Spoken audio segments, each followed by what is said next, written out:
amigos todos, buenas tardes.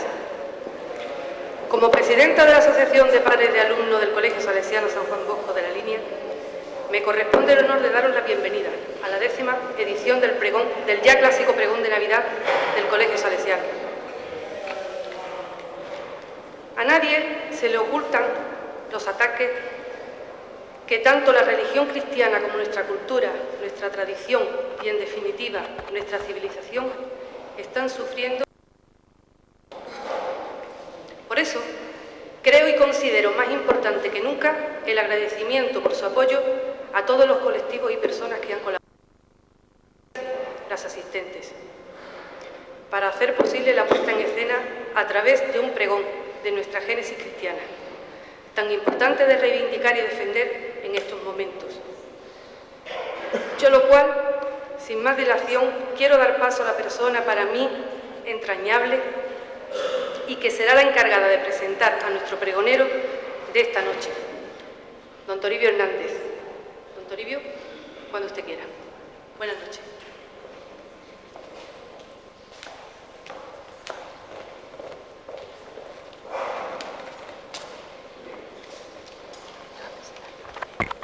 Buenas noches. No voy a leer mucho, pero quiero tenerlo aquí presente para... Me trae muchos recuerdos esta capilla, porque aquí he pasado una gran parte de mi vida enseñando a los chavales. Y la edad, el tiempo sobre nosotros nos hace incrédulos, escépticos, entre muchas cosas. Y no es que las cosas no existan, es que las tenemos muy gastadas. Por eso es bueno llenar el alma de cosas pequeñas que hemos ido hallando en el camino del vivir, para de vez en cuando renovar sorpresas, asombros, escalofríos que nos resuciten el ánimo. Perder toda la sensibilidad no es bueno para el camino de la vejez. No obstante, si acaso nos quedara dentro espasmos por estrenar, llevemos la del asombro al asombro de los niños. Ellos que andan estrenando el mundo nos demostrarán que las cosas, las pequeñas cosas importantes, siguen estando ahí para asombrar. Habla el hombre ya maduro. Mientras miraba en lontananza el pasado, escozor en la mirada, tristeza en el pensamiento, que se le iba lejos, muy lejos, hasta las orillas de su niñez.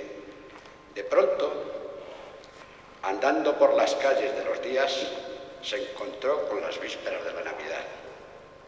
La Navidad que tiene en una esquina la mirada cansada de los mayores, que hemos visto pasar muchas veces la fiesta. Es la noche en la que Dios quiso perderse entre los mortales. Vino Dios a vernos y nos pilló con lo opuesto.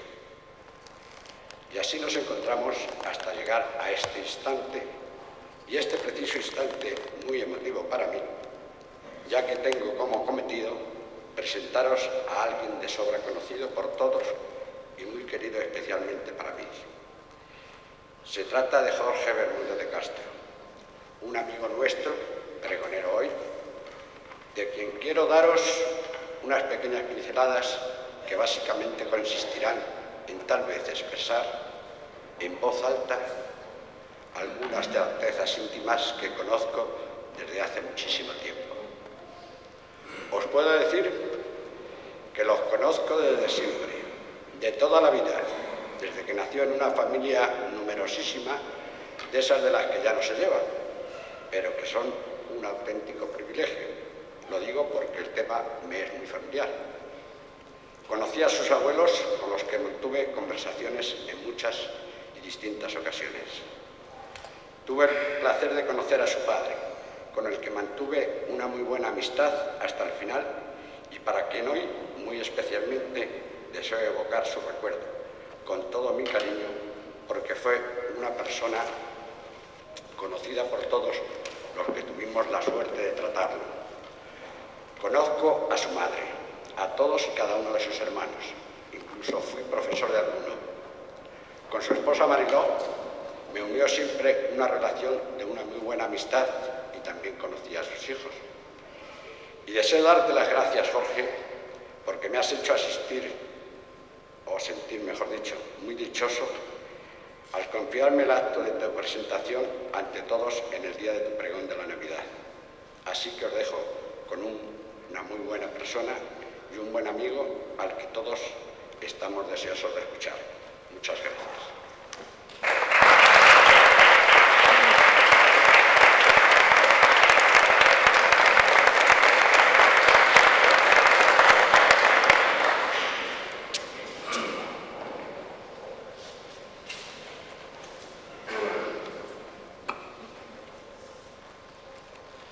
Buenas noches.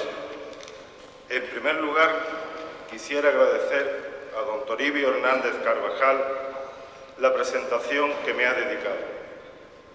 En segundo lugar, explicarles por qué le pedí a don Toribio Hernández que me presentara ante ustedes esta noche. Se lo pedí porque a este tipo de compromiso solo responden los amigos, y Toribio lo es, y de verdad. Siempre está incondicionalmente cuando lo necesitas, y la mayoría de la gente de este pueblo sabe de lo que estoy hablando. También se lo pedí porque fue uno de mis profesores cuando yo era alumno de este colegio. Y más que un profesor, al igual que el resto del claustro, fue un educador. Y nos educó en valores, con la esperanza de que fuéramos mejores personas. Y sobre todo, porque en mi casa lo queremos como un miembro importante de la familia. Por esto y por muchas cosas más, gracias, Toribio.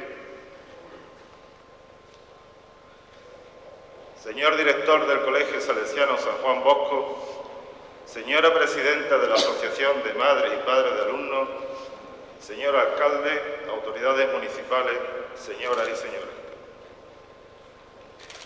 Se les presentó un ángel del Señor y la gloria del Señor los envolvió con su luz y quedaron sobrecogidos de temor. Díjoles el ángel: no temáis, os anuncio una gran alegría que es para todo el pueblo. Ha nacido hoy un Salvador, que es el Cristo Señor, en la ciudad de David. Esto tendréis por señal. Encontraréis al niño envuelto en pañales y acostado en un pesebre. Estos versículos del Evangelio de San Lucas son para mí el primer pregón de Navidad, el primer anuncio al pueblo del nacimiento del Salvador.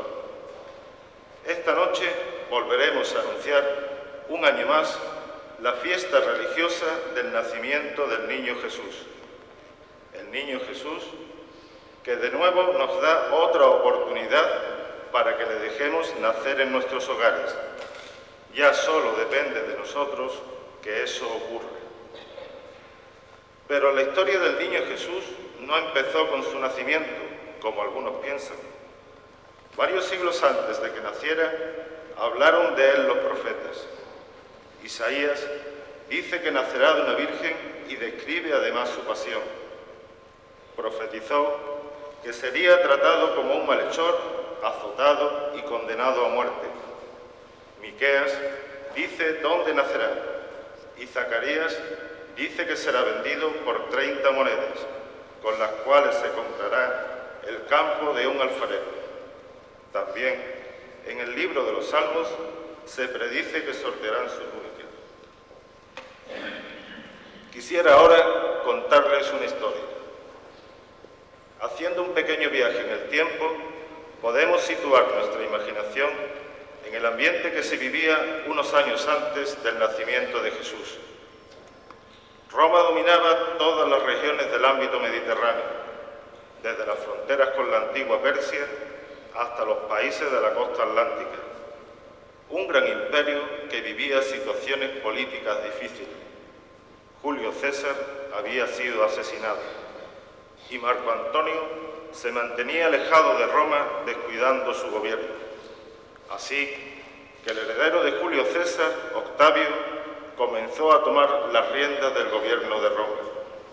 Se enfrentó a Marco Antonio y después de derrotarlo se convirtió en emperador de Roma con el nombre de César Augusto.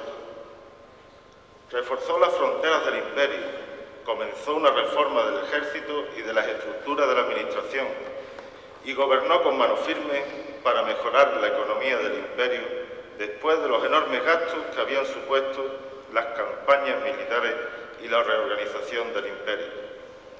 Se abrió así un largo periodo de paz y prosperidad. Para celebrarlo, en el año 16 a.C. se levantó en Roma un templo dedicado a la paz y sus constructores, orgullosos de la solidez de su obra, proclamaron que el dios Apolo les había revelado que el templo no se destruiría hasta que una virgen pariera, cosa que era para ellos del todo imposible. Por eso, grabaron sobre la puerta principal del templo la inscripción «Templo de la Paz Eterna». Mientras, la historia del pueblo judío seguía su curso. Roma le respetaba sus creencias y costumbres, sus instituciones y su organización social, a cambio de que aceptaran la autoridad del imperio y pagaran los tributos al César.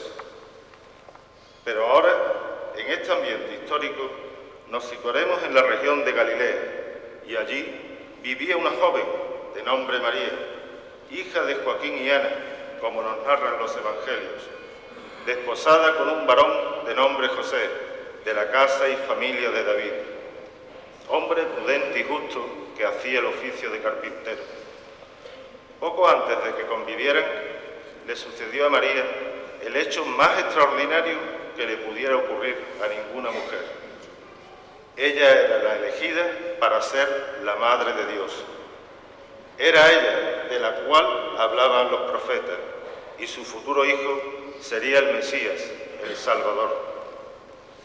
Dios lo quiso así, y le envió al ángel Gabriel para anunciarle la buena noticia, para decirle que aún sin conocer varón, concebiría al Hijo del Altísimo. La noticia de este embarazo no lo llegó a comprender bien José, que en un primer momento decidió despedirla en secreto sin denunciarla y retirarse a meditar. No encontraba explicación a un embarazo en una joven virgen que siempre destacó por sus buenas cualidades y virtudes. Andaba José en estos pensamientos cuando Dios lo sacó de toda duda enviándole a un ángel que se le apareció en sueños, dejándole el encargo de aceptar a María, que había concebido del Espíritu Santo, que cuidara de ella y del Hijo al que pondría por nombre Jesús, cumpliéndose así la profecía. José despertó e hizo lo que le mandó el ángel del Señor. Salió por aquel entonces un decreto de César Augusto que mandaba empadronarse a todos los habitantes del imperio. A José le tocaba hacerlo en Belén y partió hacia allí, desde Nazaret, con la Virgen María encinta con la que debía empadronarse. Belén se había llenado de gente para cumplir con el decreto de empadronamiento y el alojamiento era difícil. La Virgen María estaba cumplida y no le quedó más remedio a José que meterse en un refugio de pastores. La hora del alumbramiento se acercaba. Allí, en un lugar de lo más humilde, vino al mundo el más grande de los hombres. Un recién nacido vivía sus primeros momentos acostado en un pesebre. Era el niño Dios. Mientras en Roma, en la capital del imperio, ocurrió algo sorprendente y sin explicación. El templo dedicado al dios Apolo en honor a la paz del imperio se derrumbaba, quedando totalmente en ruinas. Sobre su antiguo solar se alzó más tarde la iglesia de Santa María la Nueva. El cielo se debió de llenar de alegría, porque Dios envió a sus ángeles para que anunciaran la feliz noticia a las gentes más humildes del lugar. Ya les había nacido el Salvador, y así comenzaron a visitar el portal con sus regalos. También se cuenta que durante un tiempo antes se pudo ver en el cielo de Palestina un fenómeno astronómico que llamó la atención de las gentes de aquella época. Era una luz brillante que se podía ver de día y de noche, que se fue desplazando de oriente a occidente y de norte a sur. Desde Babilonia partió una caravana con los Reyes Magos que habían estudiado este fenómeno y que comprendieron que se trataba del anuncio del nacimiento del Mesías, ya que conocían las profecías que se habían hecho sobre el nacimiento de Jesús. Cuando encontraron al niño, se postraron ante él con sus ofrendas, oro, incienso y mirra. Había merecido la pena hacer un viaje de 1000 kilómetros para ser testigos de la presencia del Mesías. Hoy en día se encuentra en el Museo Estatal de Berlín una tablilla neobabilónica que fue descifrada por prestigiosos eruditos de Alemania.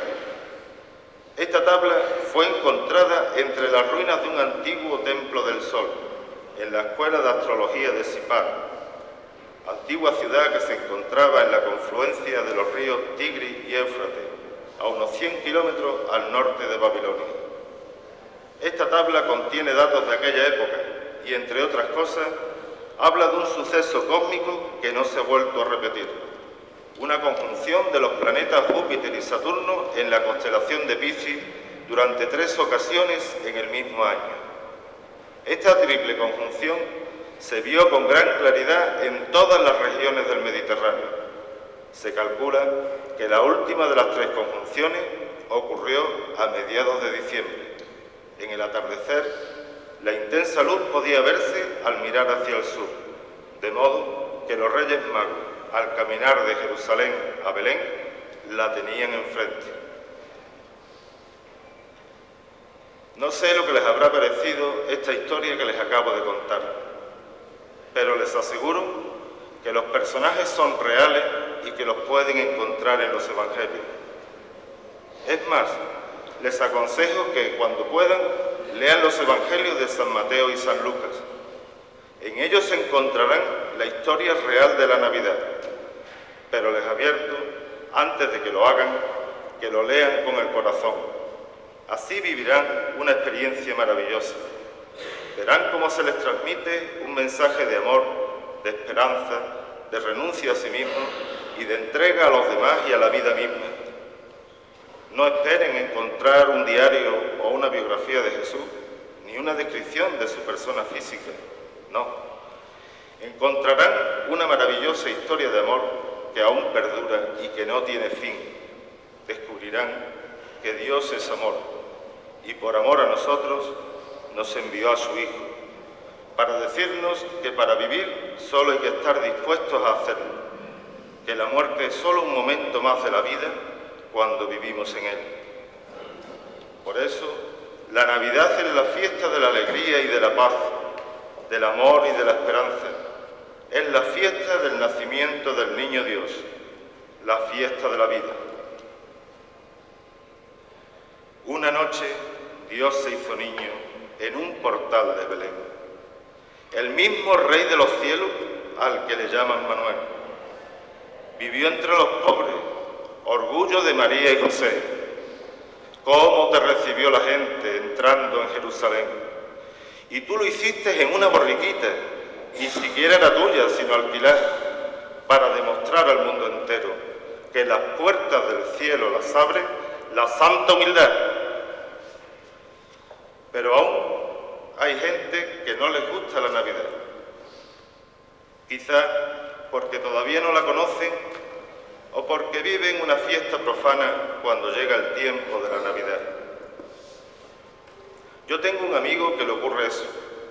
Él tiene su propia teoría respecto a la Navidad. Dice que la gente no celebra que Dios se ha hecho hombre, sino que el hombre se ha hecho para consumir. Y si no, me dice, fíjate que antes la Navidad empezaba con el sorteo de Navidad y terminaba con el del niño. Ahora, cuando vas a cobrar la nómina de octubre, el ventanillero del banco está inundado de participaciones de Navidad. nada más empezar la época de las castañas y ya lleva uno un dinero gastado en lotería. Yo le contesto que las loterías no tienen nada que ver con la Navidad, aunque se jueguen en esa fecha, y que cada uno compra lo que le parece bien. Entonces es cuando estalla mi amigo y me cuenta sus navidades particulares. Me dice que las navidades no son como antes, que ahora el comienzo de la Navidad lo deciden las empresas, que nada más terminar la fiesta de Todos los Santos ya empieza la tele a poner anuncios de polvorones y turrones. Estamos todavía en noviembre y sus niños ya se han comido medio presupuesto en dulces navideños. Por lo visto, el hijo mayor tiene que ser uno de los 7 niños de Europa que más polvorones comen, por lo que me cuentan. Los demás tampoco se quedan atrás.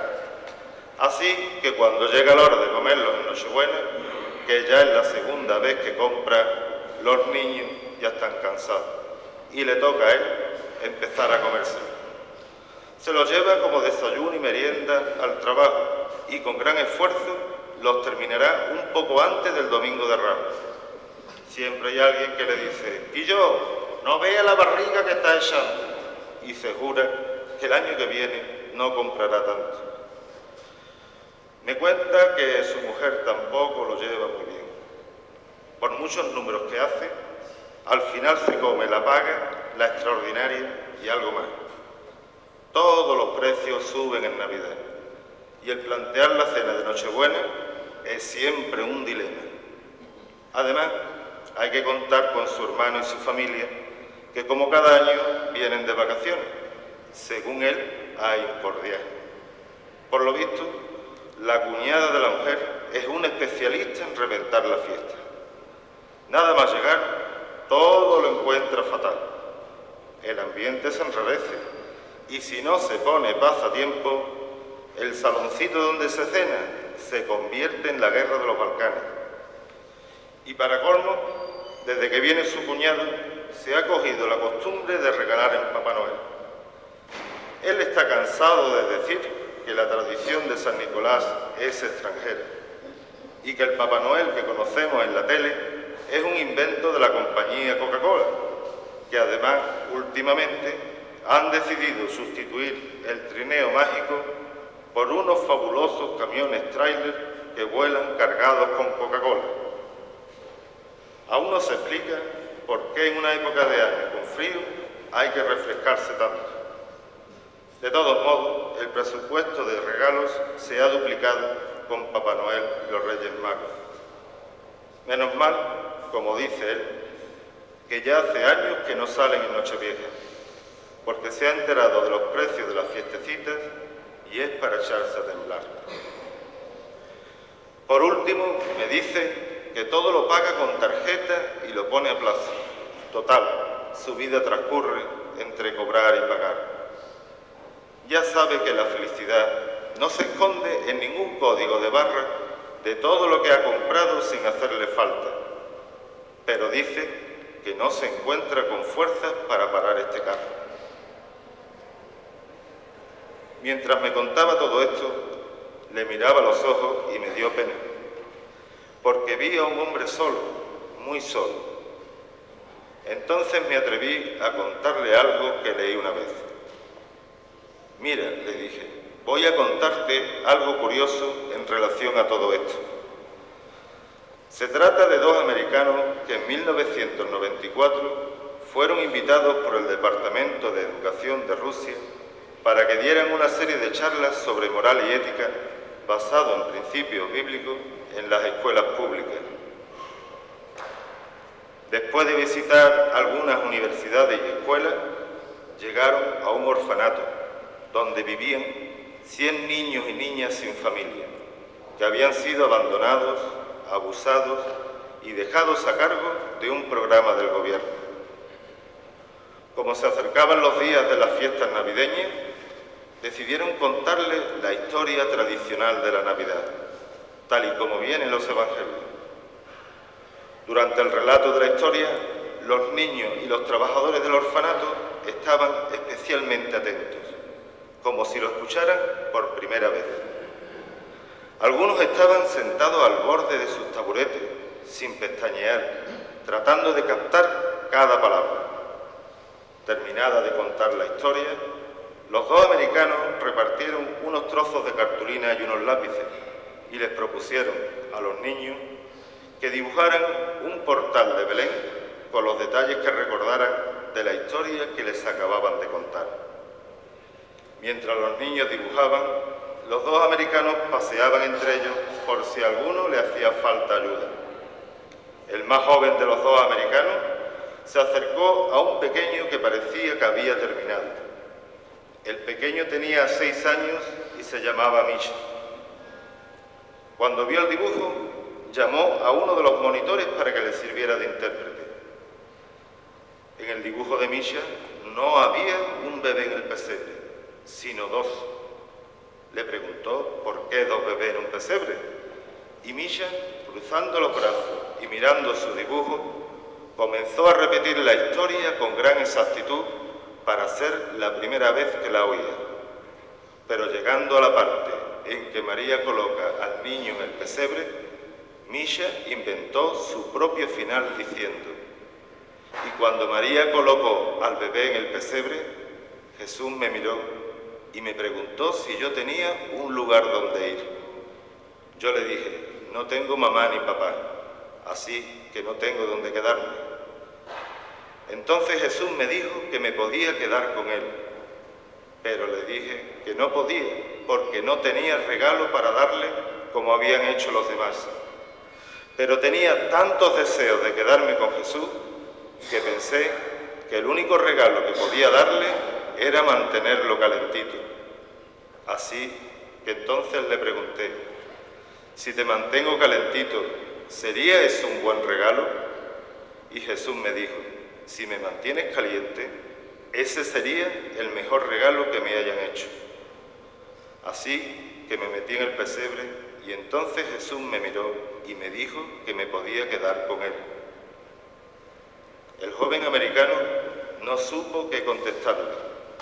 Miraba los ojos del pequeño Misha que brillaban y se llenaban de lágrimas mientras abrazaba su dibujo.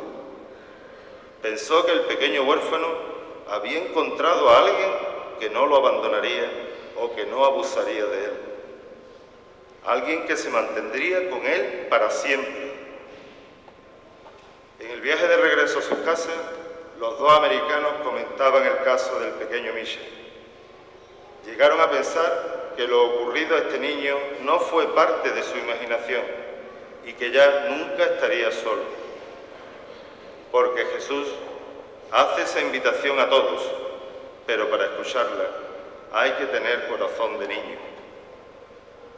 Cuando terminé de contarle esta historia, mi amigo empezó a recordar cómo vivía las Navidades cuando era niño, cuando no se regalaban teléfonos móviles, ni videojuegos, ni ordenadores, cuando no era imprescindible cenar con cava y marisco.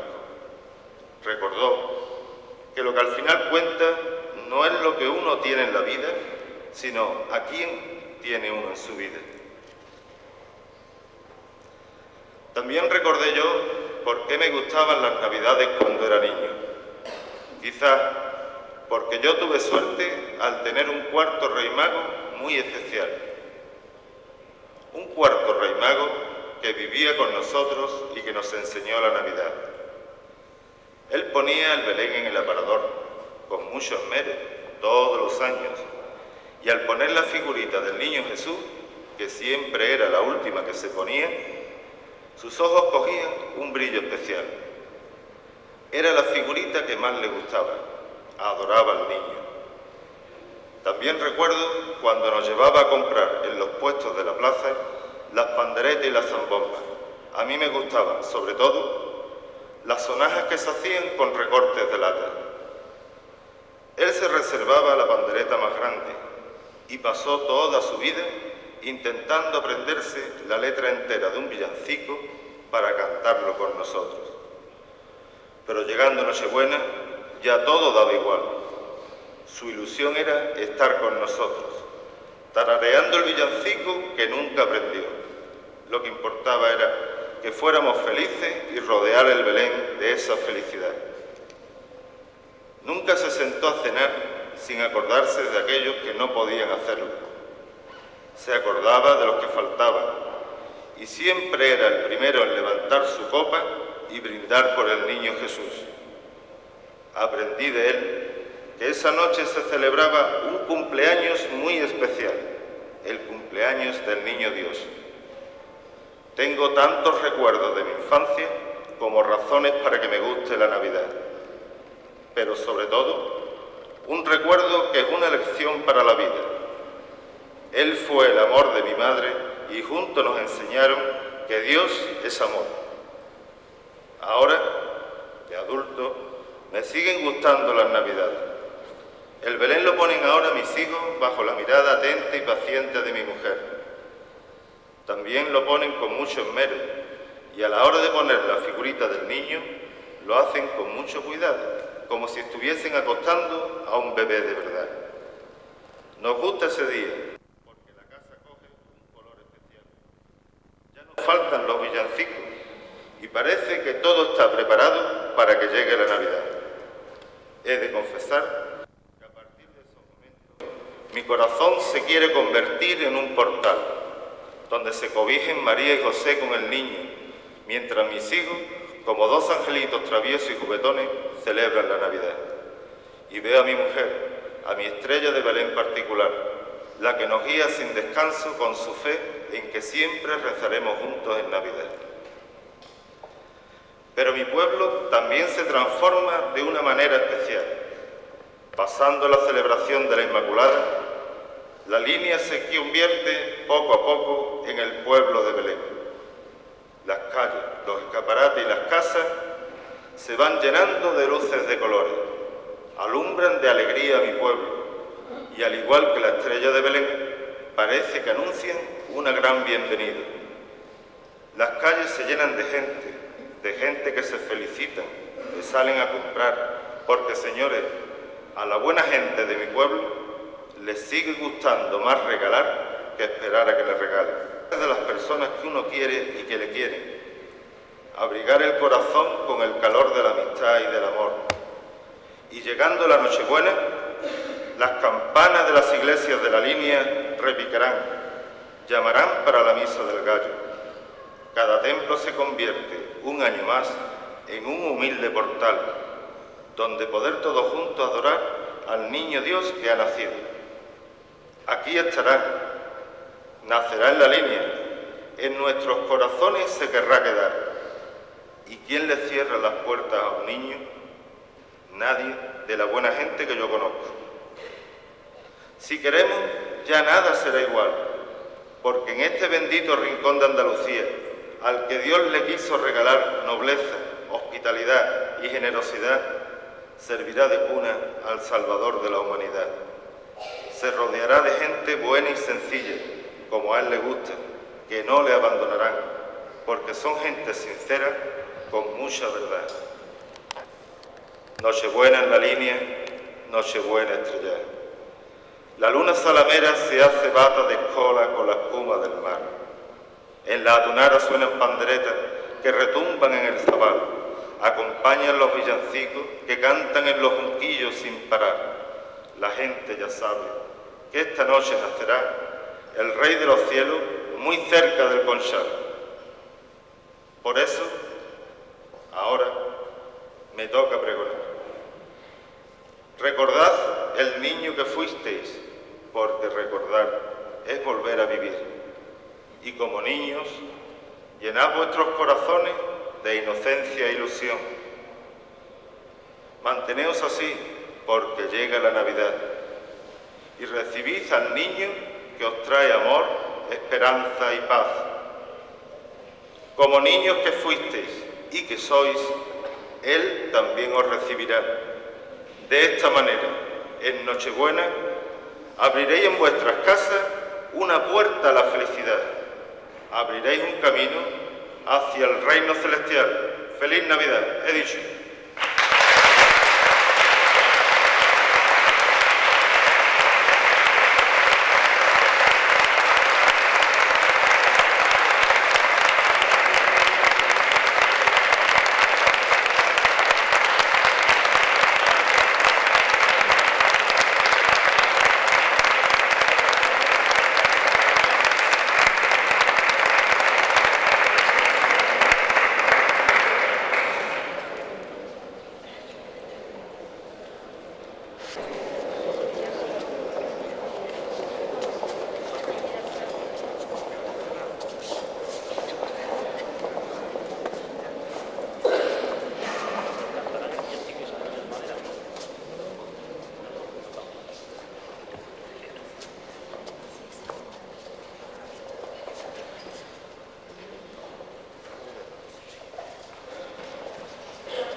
cantar un villancico del cancionero de Úrsula,